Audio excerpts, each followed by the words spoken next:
People with type 2 diabetes are at elevated risk for a number of serious health problems, including heart disease, premature death, blindness, kidney failure, amputations, fractures, frailty, depression, and cognitive decline. And the higher people's blood sugars are, the more heart attacks and strokes they have, the shorter their lifespans, and the higher their risk of complications like blindness and kidney failure.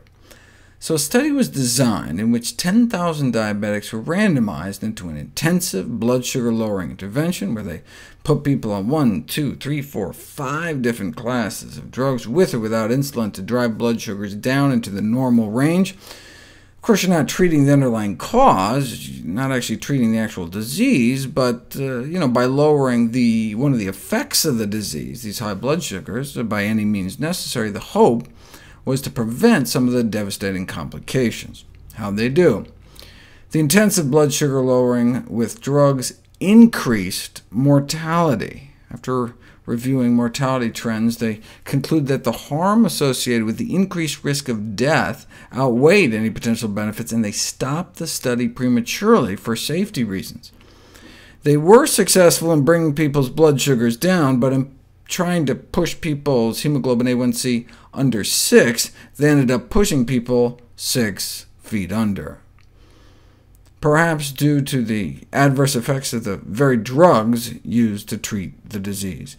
Even just injected insulin itself may promote cancer, obesity, atherosclerosis, worsen diabetic retinopathy, and accelerate aging. Insulin therapy may promote inflammation in the lining of our arteries, which may explain the results of this trial, and other trials like it that show the same thing, no reduction in these so-called macrovascular complications, heart attacks and strokes, with intensive blood sugar lowering.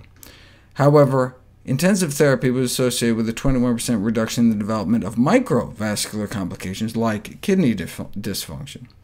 But any such benefits should be weighed against the increased risk of dying, increased weight gain, increased risk of severe hypoglycemia in the intensively treated patients. So trying to normalize people's blood sugars with drugs might not be such a good idea. Should be noted, though, that these trials relied virtually exclusively on drugs and did not include any serious effort at diet and lifestyle change.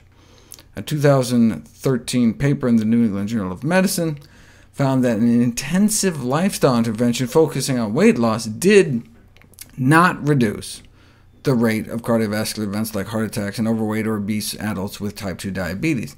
It did not increase their risk of death, but it did not seem to decrease it. In fact, the trial was stopped after about 10 years on the basis of futility. I mean, they lost weight, but they weren't dying any less. And that's what we see across the board in these types of lifestyle interventions. It's good that the dietary intervention wasn't killing anyone, but why wasn't it actually helping people live longer?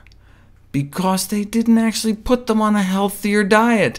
They just put them on a smaller diet, a calorie-restricted diet, meaning essentially the same lousy diet, but just in smaller portions.